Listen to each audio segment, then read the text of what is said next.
हनुमान बेनीवाल यदि डरता नहीं तो कर्फ्यू को लगाता, हटवा दे। तू सांसद है ना भाई, तू नागौर का सांसद है तो कर्फ्यू लगा कैसे? लेकिन अभी हाल ही में हमने शीला शेखावत और शिव शेखावत से भी बात की, तो उन्होंने भी आपके इस प्रदर्शन को लेकर जो बात कही, मैं आपको बता दूं, उनका यह कहना था कि हमें इस प्रदर्शन के बारे में कुछ नहीं पता और ना ही हमें किसी प्रकार का कोई इन्विटेशन आया। नारायण सिंह जो है, जो राजपूत समाज के अपने आप को अध्यक्ष बताते हैं, वो व्यक्ति जिस तरह से ऑडियो में आपने सुना, वो उस नागौर सांसद की गोद में बैठे कैसे कर लेंगे? उनको रहना नहीं नागौर में, उनको नागौर में रहना नहीं है क्या? वो डर गए हनुमान बेनीवाल से। लेकिन मैं उनसे कहना चाहता हूं, डरने की जरूरत नहीं थी आपको।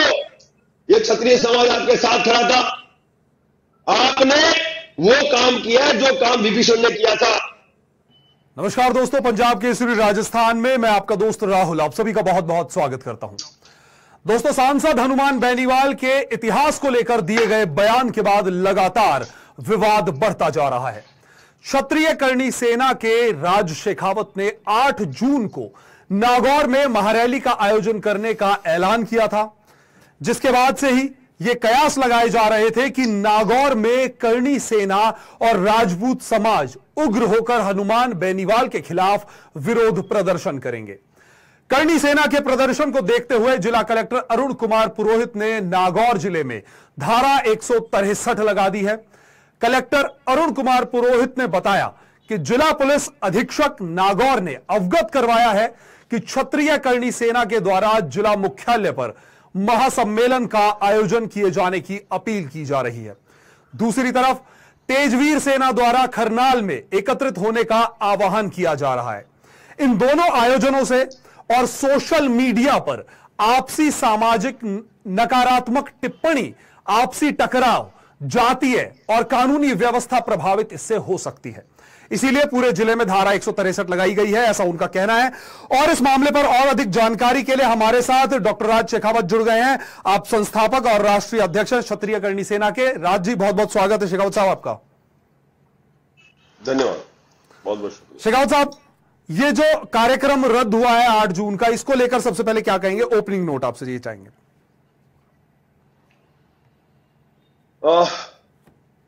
मैं इतना ही कहूंगा कि स्वाभिमान का ये संघर्ष जी, जिसकी हमने शुरुआत की थी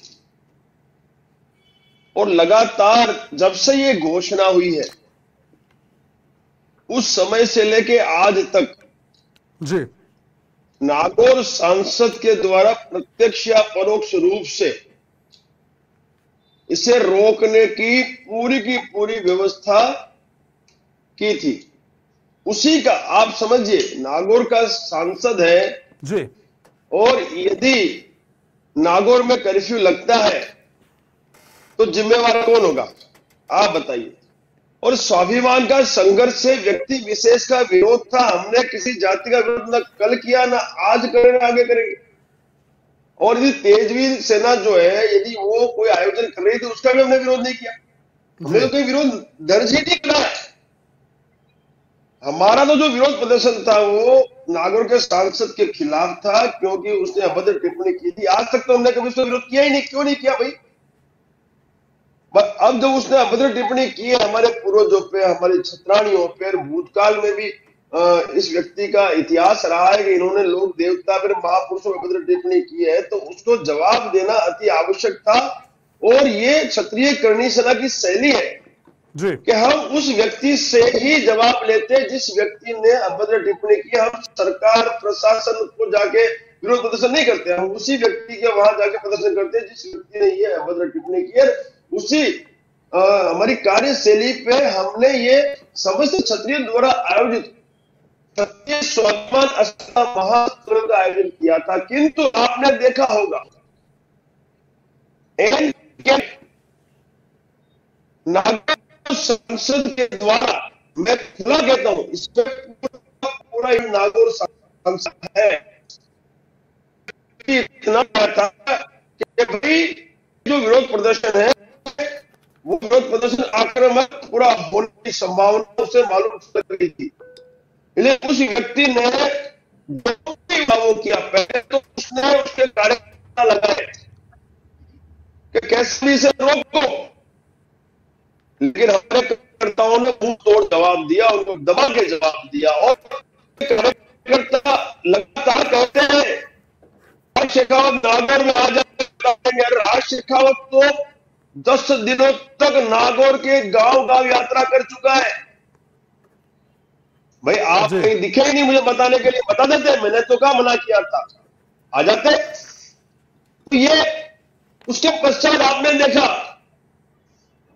एक ऑडियो वायरल हुआ, उस ऑडियो के अंदर आपने खुद ने सुना होगा कि जिस व्यक्ति विशेष ने इस आयोजन को रोकने के लिए, जो हमारे समाज से है, इस आयोजन को रोकने के लिए कलेक्टर साहब को और एसपी साहब को आवेदन दिया, उस व्यक्ति के साथ ज्ञापन दिया गया था।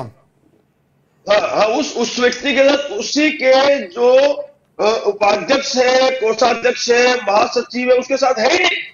क्योंकि जो आवेदन इन्होंने दिया, उस आवेदन का भरपूर विरोध क्षत्रिय समाज ने पूरे राजस्थान में किया, ये भी आप जानते हो, ठीक है।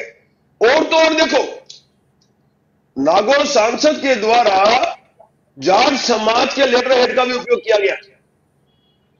प्रशासन पर, सरकार पर दबाव भी बनाया गया। नहीं, आप समझो, मैं क्षत्रिय करनी सुना तो सफल ही रही है इस आयोजन में साहब, हम कहीं भी असफल नहीं रहे, क्योंकि हमने कोई आवेदन नहीं किया कि आप वो खर्राल वाला आयोजन ना करें। हमने करो, हमें क्या आपत्ति है भाई, सबको अधिकार है, इस देश के नागरिक को अधिकार है, वो अपना आयोजन करे।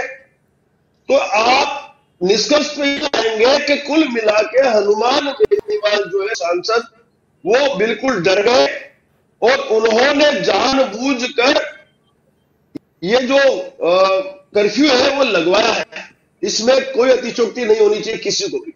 तो आप ये कहिए कि सांसद के दबाव में प्रशासन ने काम किया है वहां पर? साहब मैं आपसे पूछना चाहता हूं जी, भाई हमने कोई विरोध किया नहीं कि भाई वो दूसरी सेना जो है, जो खरनाल में कार्यक्रम कर रही है, उसने हमने विरोध किया कि आपने कोई हमारा लेटर देखा कि हमने विरोध किया हो तो उसे रोको? हमने किया ही नहीं। अरे करो ना, हमने कहा मना किया, हम तो हमारा आयोजन कर रहे थे। और आपको बताऊं साहब, पूरे भारतवर्ष से हमारे क्षत्रिय उस दिन नागौर में लाखों की तादाद में पहुंचने वाले, यह सुनिश्चित था। और यह नागौर सांसद भी जानता था कि ये राज शेखावत है, फौजी है, जो बोलता है वो करता है। तो ये तो सौभाग्य है उस व्यक्ति का कि ये प्रशासन द्वारा अवरोध उत्पन्न किया गया, लेकिन इसमें पूरा का पूरा जो इन्वॉल्वमेंट है वो नागौर सांसद का है, ये हम खुला कहते हैं। लेकिन हमें खुशी इस बात की है कि उस व्यक्ति ने यह तो स्वीकारा कि भाई उसने जो स्टेटमेंट दिया है वो गलत दिया है, उसका आक्रोश बड़ा भयंकर है। और उसको पता था कि यदि क्षत्रिय इकट्ठा हो गए तो फिर ये क्षत्रिय किसी भी हद तक अपने स्वाभिमान के इस संघर्ष में जाने के लिए तैयार। तो ये जो जितना भी जो ये इन्वॉल्वमेंट हुआ है और जो भी घटनाक्रम हुआ है, उस घटनाक्रम में हमारी तरफ से तो कोई किसी तरह का कोई रुकावट के लिए आवेदन नहीं था। तो आप खुद समझ सकते हैं कौन डरा और कौन हारा और कौन जीता। जी शेखावत जी, कहीं ना कहीं लेकिन बातें ऐसी भी निकल कर आ रही है कि आप पर जातिवाद और द्वेष भावना फैलाने का आरोप जो है, ये भी बातें निकल कर आ रही है, इसको लेकर क्या कहेंगे? मैं आपसे पूछना चाहता हूं, मेरा एक भी स्टेटमेंट आप बता दो जिसमें मैंने जाति को लेकर कोई स्टेटमेंट दिया, एक भी ले साहब। अभी इसी वक्त क्षत्रिय से मैं इस्तीफा देता हूं, अभी इसी वक्त साहब। राज शेखावत एक क्षत्रिय है और छात्र धर्म यह कहता है कि देश की जनता हमारी, हम इस देश की जनता की। एक फौजी आदमी आपके सामने उपस्थित है, आज नहीं भूतकाल में भी और भविष्य में भी किसी जाति विशेष को हमने कभी टारगेट नहीं किया। हमने व्यक्ति विशेष को टारगेट हमेशा किया है, क्योंकि गलती व्यक्ति विशेष नहीं की, जाति ने थोड़ी की है।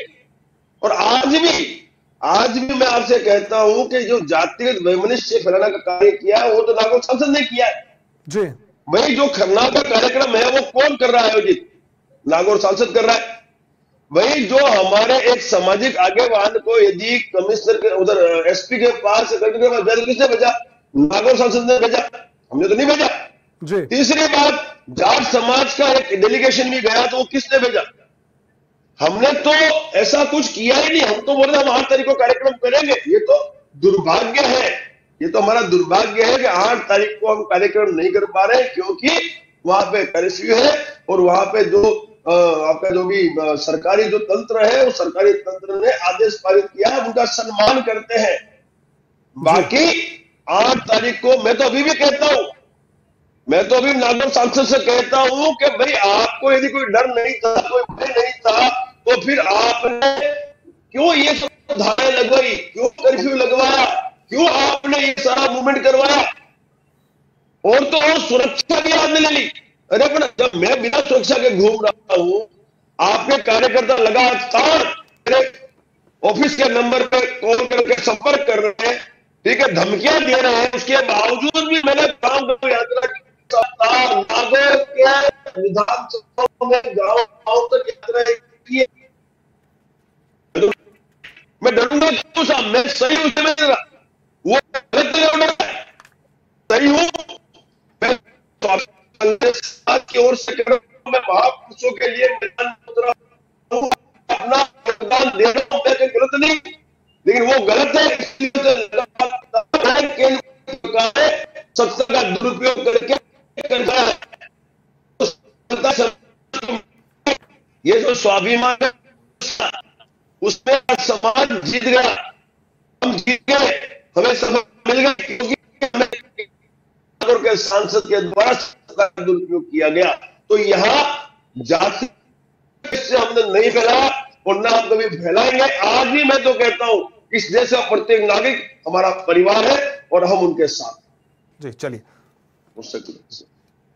शेखावत साहब, वहीं नागौर राजपूत समाज जो है, उन्होंने जिला कलेक्टर को ज्ञापन दिया। उस ज्ञापन को लेकर आपने अपनी बात रखी कि वो जो कमेटी है उसके कोषाध्यक्ष और वो लोग उनके साथ नहीं है। नारायण सिंह भाटी की मैं बात कर रहा हूं। नारायण सिंह भाटी ने जिस तरीके की बातें कही, उन्होंने यहां तक कह दिया कि कौन राज शेखावत मैं नहीं जानता। क्या कहेंगे? ठीक है, अब जब उस व्यक्ति ने इस तरह से कहा है तो ठीक है, वो नहीं जानता होगा और हमें उसको जना के करना क्या है। लेकिन पूरा भारतवर्ष उसको जान चुका है कि वो क्या है और किसकी गोद में बैठा है। ऑडियो में उसी के कोषाध्यक्ष ने सब कुछ खोल के रख दिया। हमें कुछ खोलने की आवश्यकता, पूरा भारतवर्ष जान चुका है। इस लोकतंत्र में यदि स्वाभिमान की संघर्ष में यदि किसी ने बाधा डाली है तो उस व्यक्ति ने डाली है। जबकि आप देखो, उसके उपाध्यक्ष का कहना है कि हम उनके साथ नहीं है। उसके उपाध्यक्ष को मारा है, उसने थप्पड़ मारा है साहब उसके उपाध्यक्ष को। आप सोचिए कितना बड़ा दोष है ये। एक व्यक्ति जो उपाध्यक्ष के पद पे है, जो बिल्कुल बिना किसी धनराशि के सेवा कर रहा है, उसको उसने थप्पड़ मारी है। उसके जो बाकी जो कमेटी के सदस्य हैं, उन लोगों से, क्योंकि साहब लगातार जब से उन्होंने लेटर वायरल किया तब से लगातार पूरा भारतवर्ष का क्षत्रिय को कॉल कर करके इनसे प्रश्न का जवाब मांग रहा है साहब। तो उनके जो कोषाध्यक्ष है उसका भी स्टेटमेंट आपने सुन लिया, जो ऑडियो मेरे पास आया, जो ऑडियो सबके पास गया। तो इसका जवाब तो ऑडियो में उन्हीं के लोग दे चुके हैं, तो मुझे इसका जवाब देने की आवश्यकता मुझे नजर नहीं आ रही है। बाकी इस व्यक्ति ने जो स्टेटमेंट दिए हैं, उन स्टेटमेंटों पे इसको जवाब ये क्षत्रिय समाज दे देगा साहब, क्योंकि उसका लेवल मेरे लायक नहीं है। वो एक नागौर का एक अध्यक्ष है, मैं राष्ट्रीय अध्यक्ष हूं। उसके लिए आप मेरे जिला अध्यक्ष से बात करना, वो आपको उसके लिए जवाब देगा। वो मेरे लेवल पे नहीं आता है। चलिए, शेखावत साहब, आप लगातार ये बातें कह रहे हैं कि हमारा पूरा समाज जो है, राजपूत समाज एकजुट रहता है। लेकिन अभी हाल ही में हमने शीला शेखावत और शिव शेखावत से भी बात की, तो उन्होंने भी आपके इस प्रदर्शन को लेकर जो बात कही, मैं आपको बता दूं, उनका यह कहना था कि हमें इस प्रदर्शन के बारे में कुछ नहीं पता और ना ही हमें किसी प्रकार का कोई इन्विटेशन आया। मैं आपसे पूछना चाहता हूं, इस भारतवर्ष में हजारों लाखों संगठन है जी, क्षत्रिय संगठन भी कई सारे हैं जी। अब ये जरूरी तो नहीं कि सबके मन मिले, मतभेद तो सब में हो सकते हैं, पर मैं आपके माध्यम से पूछना चाहता हूं इन सभी से जी चाहे फिर वो शीला शेखावत हो, और जिस व्यक्ति का आपने नाम लिया, जो दूसरा व्यक्ति जो आपने नाम ही नहीं लिया, उस व्यक्ति का कर चुके हैं, सामाजिक संगठन के बहुत बड़े मुखिया पर हमला किया, उसने चालाकी की, उसको बदनाम वायरल किया, तो उस व्यक्ति का तो नाम लेना नहीं चाहते, व्यक्ति की गिनती में तो व्यक्ति संगठन के लायक में मेरे संगठन का वो प्रदेश का मैं किसी कारण से उसको हटाया और वो व्यक्ति बन गया है, तो उसके कोई अल्फाज नहीं है बयान करने के लिए, इतना ही व्यक्ति को तो आप गिनो ही मत, वो हमें आवश्यकता भी नहीं, मतभेद है तो आप किसी पे हमला नहीं कर सकते, आप किसी का नहीं कर सकते, आप किसी को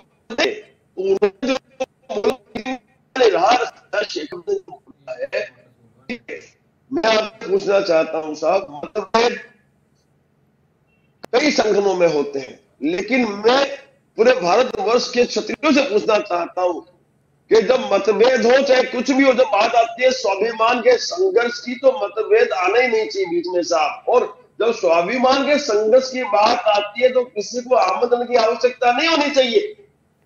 महापुरुषों के स्वाभिमान के लिए कार्यक्रम था, हमारे पूर्वजों के स्वाभिमान के लिए कार्यक्रम था, हमारे क्षत्राणियों की अस्मिता के सम्मान के लिए कार्यक्रम था, हमारे लोक देवता के स्वाभिमान के लिए कार्यक्रम था। उस कार्यक्रम के लिए क्या आमंत्रित करना पड़ेगा? मैं पूछना चाहता हूं, मेरा क्षत्रिय समाज इसका जवाब दे। बिल्कुल सर, मैं भी यही जानना चाहता हूं। जब स्वाभिमान का संघर्ष है तो इन सभी को स्वयंभू वहां उपस्थित दर्ज करनी चाहिए। बिल्कुल शेखावत साहब, मैं भी यही जानना चाहता हूं। पूर्वजों के सम्मान की आप बात कर रहे हैं, स्वाभिमान की आप बात कर रहे हैं, लेकिन राजपूतों में, राजपूत समाज में अब आज के समय में इतने फाड़ हो चुके हैं कि सब एकजुट होकर एक मंच पर आना भी नहीं जा रहे। आपने जो प्रश्न पूछा वो प्रश्न सब पर लागू होता है। जी बिल्कुल, मतलब राजपूतों पे नहीं, जितने भी जातिगत संगठन बने ना, उन सब में ही ऐसे फाड़ फूट चलता है, होते भी है। लेकिन मैं आपको बताना चाहता हूं, जब भी स्वाभिमान के संघर्ष की बात आए तो ये सब मतभेद भूलकर हमें एक जाजम पे आना चाहिए। और दुर्भाग्य है कि इस नागौर की जो घटना हुई, जो स्वाभिमान में राजस्थान के ये जो सामाजिक हमारे आगेवान थे वो कोई आगे नहीं आए, तो इसका नुकसान उन्हीं को है साहब, हमें नहीं। हमने तो अंतिम क्षण तक कोशिश की और सफलता भी हासिल की। इन्हीं के नागौर में 10 दिन तक लगातार गांव-गांव यात्रा भी की, हमने आयोजन की व्यवस्था भी की। ये जो आपके क्या बोलते हैं, सरकार की तरफ से ये आदेश पारित हो गया, अन्यथा 8 तारीख को आयोजन रोकने किसी के बाप की ताकत नहीं थी। लेकिन ठीक है, हम उस आदेश का सम्मान करते हैं। और साथ ही साथ आपने देखा कि जो 2 महान विभूति हमारे समाज की, एक महारानी साहिबा जो खिवसर से है, उनका देहांत हो गया, और क्षत्रिय युवा संघ के जो संरक्षक है हमारे, उनका देहांत हो गया। तो ऐसे शोक के समय में यदि हम इस तरह का आयोजन करते हैं तो वो भी सही नहीं है। तो कई सारी परिस्थितियां ऐसी घटित हुई थी जिसकी वजह से ये हमने निर्णय लिया। बाकी मैं आपसे बताना चाहता हूं कि नागौर सांसद जो है उसने पूरी ताकत लगा दी इस आयोजन को रोकने के लिए। आप देख लो, हमने कहीं लगाई, हमने तो सिर्फ इस कार्यक्रम को करने की ताकत लगाई, इसने रोकने की ताकत लगा दी। इसने क्या क्या किया आपने देख लिया। उस व्यक्ति ने वो सब कुछ कर लिया जो उससे हो रहा था, और अंत में उसने सत्ता का दुरुपयोग भी किया, सरकार का उपयोग भी किया, और वहां पे कर्फ्यू लगवा दिया। इसमें डरा कौन? मैं तो डरा नहीं, ना मेरा समाज डरा। हम तो तैयार थे, पूरे भारतवर्ष से आने लिए तैयार थे। पूरे भारतवर्ष से लाखों क्षत्रिय उस दिन वहां पहुंच जाते साहब। और यादव साहब, हमारी जो मांगे, मैं बताऊं आपको, हमारी जो मांगे हैं वो न्याय संगत। हमने ये कहा है कि ये जो व्यक्ति है जननायक है, जननायक निष्पक्ष होना चाहिए, पक्षपात पूर्ण नहीं होना चाहिए। लगातार ये जो जननायक है ये अभद्र टिप्पणियां कर रहा है महापुरुषों पे, तो ऐसा जननायक की सदस्यता रद्द हो। कुछ गलत है बताइए आप मेरे को। हमने वही तो मांग की, और ये संवैधानिक है, इसलिए हमने मांग की लोकसभा अध्यक्ष से। दूसरी अपने मांग जो रखी वो रखी है कि भाई जो पाठ्य पुस्तकों में जी इतिहास को तोड़ मोड़ कर प्रस्तुत किया गया है, उसे ठीक किया जाए। शिक्षा मंत्री से मांग की हमने। तीसरी हमने मांग ये की कि भाई जो ये घटनाएं बार बार हो रही है, कभी गुजरात में हो रही है, कभी मध्य प्रदेश में हो रही है, कभी आप जाओ तो उत्तर प्रदेश में, कभी राजस्थान में, तो साहब महापुरुषों का अपमान तो नहीं होना चाहिए। तो इन घटनाओं को रोकने के लिए कड़े कानून बने और उनको अमल किया जाए। और जो हमने हमारे समाज से जो आग्रह किया वो यह आग्रह किया कि इस नागौर के सांसद और इस पार्टी का संपूर्ण बहिष्कार कर दो। अब कोई भी चुनाव आ रहे तो उसमें जीतने नहीं चाहिए। मैं आपसे कहता हूं, ये मेरा वादा है जी, मैं आने वाले समय में राजस्थान के गांव गांव जाकर कुल देवी की कसम खिलवाकर जितने भी क्षत्रिय की परिभाषा में आते हैं, फिर वो सामान्य श्रेणी के क्षत्रिय हो, चाहे मैं राणा राजपूत हो, चाहे ओबीसी अलग क्षत्रिय हो, सभी क्षत्रियों को मैं ये आग्रह करूंगा, उनकी कुल देवी की कसम खिलवा के इस व्यक्ति को मैं अब सत्ता में नहीं आने दूंगा, किसी कीमत में नहीं आने दूंगा। और मेरा क्षत्रिय मेरे साथ है, आम जनता साथ है। साहब देखिए साहब, जिस व्यक्ति ने ये आवेदन दिया नागौर के जिस अध्यक्ष ने, उसके साथ कौन? उसका उपाध्यक्ष नहीं, उसका महामंत्री नहीं, उसका कोषाध्यक्ष नहीं, क्योंकि वो तो खुद बोल रहा है, तो गोद में बैठा है हनुमान बेनीवाल की, बोला ना, गोद में बैठा है और ये एक नंबर का गलत आदमी है, सब बोला है। वो वीडियो ऑडियो आपके पास है। तो साहब आप मुझे बताइए, मैं आपसे पूछना चाहता हूं कि हमारे जो संघर्ष है, जो ये स्वाभिमान का संघर्ष है, वो कहां गलत है? हमने कहा किसी जाति का आग्रह किया, हमने कहा किसी के कार्यक्रम को रोका, हमने रोका क्या? खरनाल के कार्यक्रम के लिए हमने कुछ बोला?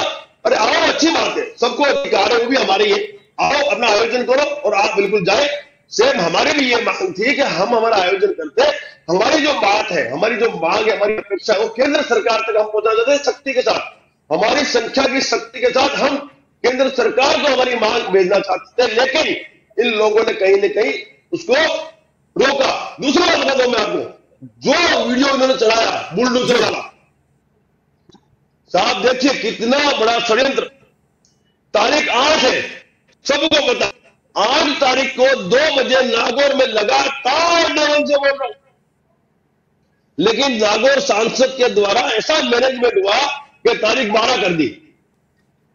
डर किसको? नागौर सांसद को, हमको डर नहीं था, तारीख 12 कर दी। वो साहब वीडियो आगरा का वीडियो था हमारा बुलडोजर वाला, क्योंकि वहां तो प्रथा है, वहां तो योगी आदित्यनाथ अपराधियों के घर पे बुलडोजर चलाते हैं।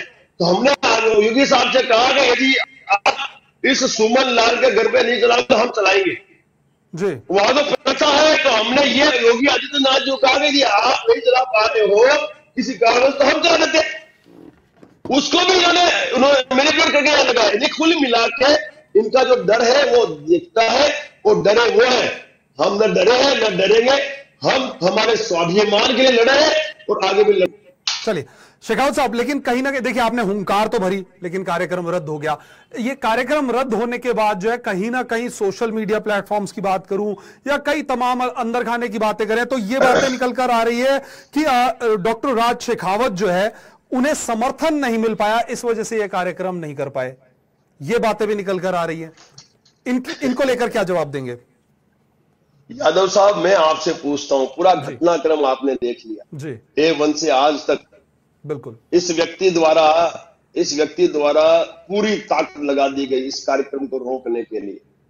साहब नागौर का सांसद यदि लगातार है ना शक्तियों का उपयोग कर कार्यक्रम रोकने के लिए मैदान में उतरा हो तो साहब फिर संख्या नहीं आती तो ये लगातार क्यों? मैं आपसे पूछता हूं, मैं उन लोगों से पूछता हूं जो इनके कार्यकर्ता है, जो लगातार सोशल मीडिया पे स्टेटमेंट दे रहे हैं, मैं उनसे पूछता हूं कि भाई यदि नागौर सांसद को कोई खतरा ही नहीं था तो सुरक्षा क्यों बार बार मांगी इसने? पहली बात। दूसरी बात कि यदि नागौर सांसद को यह लग रहा था कि संख्या आने वाली नहीं है तो फिर इन्होंने क्यों किसी संगठन को तैयार किया खरनाल के लिए? तीसरी बात मैं आपसे पूछता हूं कि भाई जब नागौर सांसद को लग रहा था कि भाई संख्या आई नहीं है तो फिर वो हमारे जो सामाजिक आगेवान हैं, जो उनकी गोद में बैठे हैं, जो उनके एक व्यक्ति ने खुद बोला उसको 4 आदमी लेके भेजते हैं एसपी और कलेक्टर के पास आवेदन देने के लिए, और वो भी छोड़ो आखिरी में उनको लगा कि अब कुछ नहीं हो रहा है तो उन्होंने आखिरी में जाट समाज के आगेवानों का एक प्रतिनिधिमंडल भी भेजा। तो मैं आपसे पूछता हूं साहब कि नागौर सांसद लगातार इस आयोजन को रोकने के लिए सत्ता का दुरुपयोग करना चाहता है, तो संख्या नहीं आती तो उसे भी पता था कि भारतवर्ष से लाखों क्षत्रिय आ रहे हैं, इसीलिए वो व्यक्ति, दूसरी बात बताऊं मैं आपको साहब, इसे वो व्यक्ति इस कार्यक्रम को रोकने के लिए मैदान में उतरा। दूसरी बात साहब, जंग जीती जाती है सेना से जी, संख्या से, सैनिकों से। यदि आज्ञावान नहीं आता ना साहब, यदि राजशेखर नहीं आएगा ना तो भी फर्क नहीं पड़ेगा।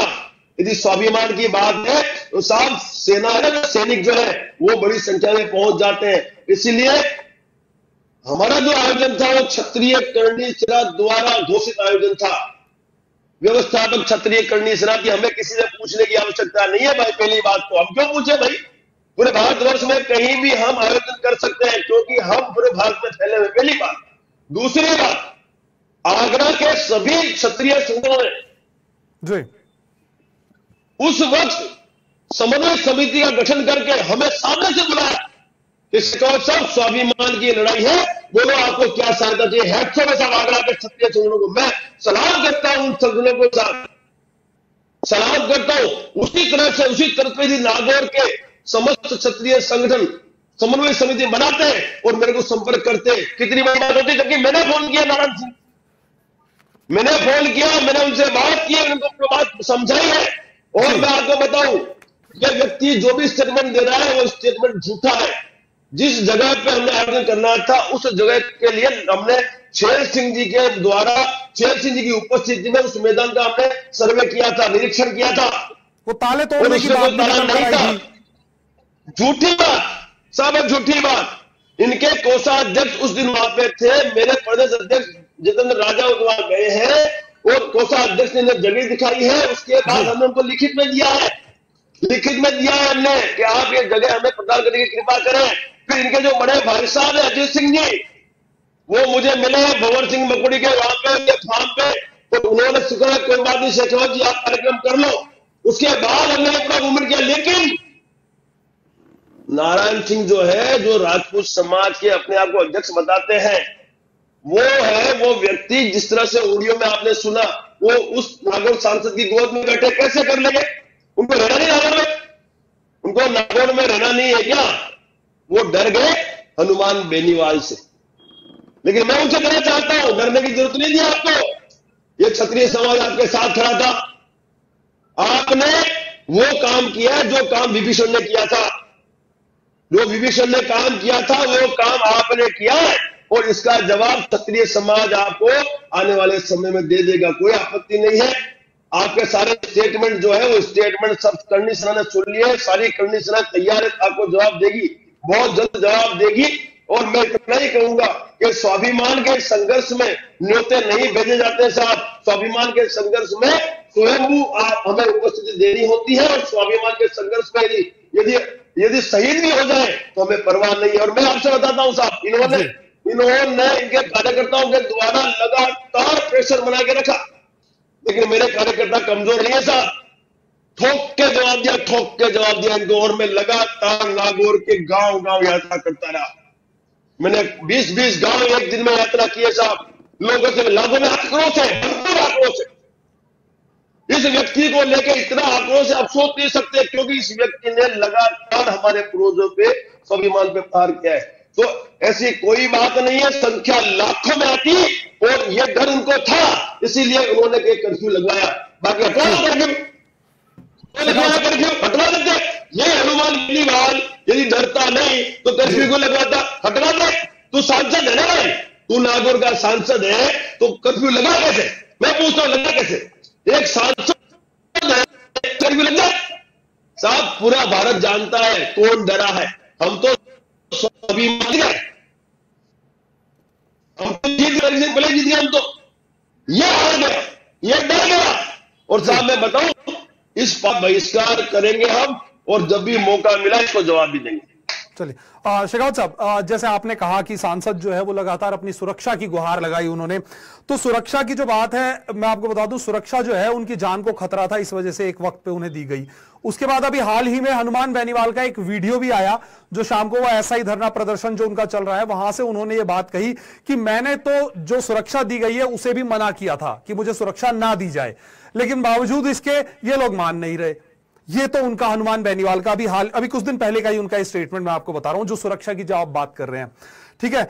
दूसरा दोगला है, वो दोगला है भाई। और साहब यादव साहब, वो दोगला इंसान है। वो कहता कुछ है, करता कुछ है, और वो कितना डरपोक है हम जानते हैं। वो कितना डरता है ना, वो हम जानते हैं। जब आनंद पाल जी थे जी, उस समय का पूरा मूवमेंट आप जान लेना, उसको कितना डर था।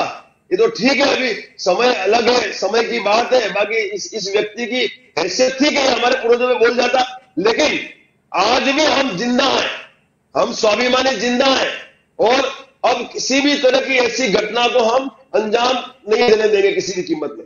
जी सर, लगातार आपको लेकर यह भी कहा जाता है कि आप गुजरात से हैं, राजस्थान और नागौर की राजनीति के बारे में आपको क्या पता है? इस तरह के स्टेटमेंट भी मैं आपको बता दूं नारायण सिंह भाटी की तरफ से दिए गए थे, इस पे भी एक जवाब चाहूंगा। देखो यादव साहब, मैंने पहले ही कहा मैं राष्ट्रीय अध्यक्ष हूं, और वो एक जिले का व्यक्ति है। उसका मेरा कहीं तालमेल नहीं बैठता है। वो हमारा जिला अध्यक्ष जवाब देगा उनके प्रश्नों का। और दूसरी बात मैं आपसे कहूं, मैं बड़ा परेशान हूं इस प्रश्न से जो आपने अभी किया, क्योंकि गुजरात के जो लोग हैं वो ये कहते हैं कि मैं राजस्थान का हूं। सुनिएगा, गुजरात के लोग कहते हैं कि मैं राजस्थान का हूं, और अब राजस्थान के लोग ये कह रहे हैं कि मैं गुजरात का हूं। अब यादव साहब मुझे ये बताइए कि मैं कहां का हूं? लेकिन मुझे इतना पता है कि मैं जहां का भी हूं, एक सच्चा हूं, ईमानदार हूं, समाज के हित में समर्पित हूं, और फौजी आदमी हूं। न खाता हूं, न खाने देता हूं, और किसी के बाप की ताकत नहीं है जो मुझे खरीद ले, तो जो मुझे झुका दे। मैं झुकता हूं तो उस परमात्मा के सामने, या मेरे माता पिता के चरणों में, किसी के बाप के सामने मैं झुकता नहीं हूं। आपको यह भी पता है कि मैं उस व्यक्ति की भी सुपारी दे चुका हूं जो इस व्यक्ति से पूरी दुनिया डरती है। दे चुका हूं ना, डरता हूं मैं किसी बाप से। मैं नागौर में लगातार 10 दिन घुमा, आपने देखा, सब देखते रहे, कोई आया क्या मेरे पास? साहब सीधी बात है, जिस दिन आनी है उस दिन आनी है, किसी के बाप से डरने की जरूरत नहीं है। लाया वो ले जाएगा, वो हम क्यों किसी से डरे? लेकिन जो गलत बोलेगा उसको हम जवाब अवश्य देंगे, और उसी जवाब देने के लिए हम नागौर में आ रहे थे, लेकिन ये आदमी डर गया और उसने अपना सत्ता का दुरुपयोग किया और वहां पे कर्फ्यू लगवा दिया। चल जी, तो हारा कौन साहब? हारा हनुमान बेनीवाल। शेखावत तो स्वाभिमान के संघर्ष को जीत गए साहब, हम तो जीत गए। एक आखिरी सवाल शेखावत साहब, कि 8 जून का कार्यक्रम तो रद्द हो गया, अब आगे क्या? दूसरा कि ये लगातार हनुमान बेनीवाल को आप कह रहे हैं कि हनुमान बेनीवाल हार गया, जीता राज शेखावत, अपने सम्मान की लड़ाई थी, उसमें आपने जीत हासिल की। तो 8 जून के कार्यक्रम के रद्द होने के बाद अब आगे क्या? और एक सवाल मेरा यह कि आप अब से कुछ ही देर बाद फेसबुक पर भी लाइव आने वाले हैं, तो क्या उसमें कोई ऐसी बड़ी बात जो आप करना चाहते हैं, कुछ बताना चाहेंगे उसको लेकर? समय आने पे आपको अगला जो भी मूवमेंट है बताया जाएगा जी। फिलहाल हम, क्योंकि हमारी जो कोर कमेटी है, इंटेलेक्चुअल टीम है, जो हमारे बुजुर्ग हैं, बुद्धिजीवी लोग हैं, बेसिकली आज के लाइव में तो मैं बहुत विस्फोटक आने वाला था, लेकिन मेरे बुजुर्गों ने कुछ मुझे हिदायतें दे दी है, तो मैं अभी उनका सम्मान करता हूँ। तो बाकी तो मेरी आज का लाइव इतना भयानक है, जितने भी ये है ना, जो समाज के नाम पे जितने भी रोटियां सालों से सेक रहे, उनकी रोटियां चिकनी बंद हो जाती, लेकिन कोई बात नहीं, अब मैं उस आक्रामकता से तो नहीं आऊंगा, लेकिन हाँ अवश्य मैं इस पूरे के पूरे हमारे मिशन को लेके हमने जो भी प्लानिंग की थी, जो हमने अनुभव पाया, जो निष्कर्ष निकला, उसको लेके मैं पूरी बात सोशल मीडिया के माध्यम से मेरे समाज के पास रखने जा रहा हूं। और आप भी अवश्य उस लाइव पे जुड़े, और आप उस लाइव के माध्यम से और बहुत कुछ जानेंगे, क्योंकि मैं खुल के उस लाइव में बहुत कुछ बोलने वाला हूं। जी चलिए, बहुत बहुत शुक्रिया डॉक्टर राज शेखावत जी इन तमाम जानकारियों के लिए, हमारे साथ जुड़ने के लिए, अपना समय साझा करने के लिए। तो दोस्तों, ये थे डॉक्टर राज शेखावत, संस्थापक और राष्ट्रीय अध्यक्ष हैं करणी सेना, क्षत्रिय करणी सेना के। इनसे हमने जानने की कोशिश करी जिस तरीके से 8 जून को नागौर में इनका प्रदर्शन था, उसको लेकर वो जो रद्द हो गया प्रदर्शन। नागौर के जिला कलेक्टर हैं अरुण कुमार पुरोहित, उन्होंने नागौर जिले में धारा 163 लगा दी है, तो उसके चलते उनका एक कार्यक्रम 8 जून का राज शेखावत जी का ये रद्द हो गया है। अब इसके बाद आगे क्या, ये हमने उनसे जाना। सम्मान की लड़ाई, शेखावत जी का कहना है कि हम अपने सम्मान की लड़ाई लड़ रहे थे, और यह भी उन्होंने कहा कि प्रशासन द्वारा ये जो धारा लगाई गई, धारा 163, यह हनुमान बेनीवाल के प्रेशर में लगाई गई है। अगर हनुमान बेनीवाल चाहते और वो नहीं डरते तो फिर उन्हें यह धारा नहीं लगने देनी चाहिए थी। हालांकि अगर मैं कलेक्टर की बात करूं तो उनका यह कहना था, दौसा कलेक्टर का, कि कोई जातिगत हीन भावना या नेगेटिविटी जो है मैसेजों के जरिए ना फैले, इस चक्कर में यह धारा 163 लगाई गई है। तो फिलहाल के लिए इस वीडियो में इतना ही दोस्तों। मुझे और हमारे मेहमान डॉक्टर राज शेखावत को दीजिए इजाजत। नमस्कार।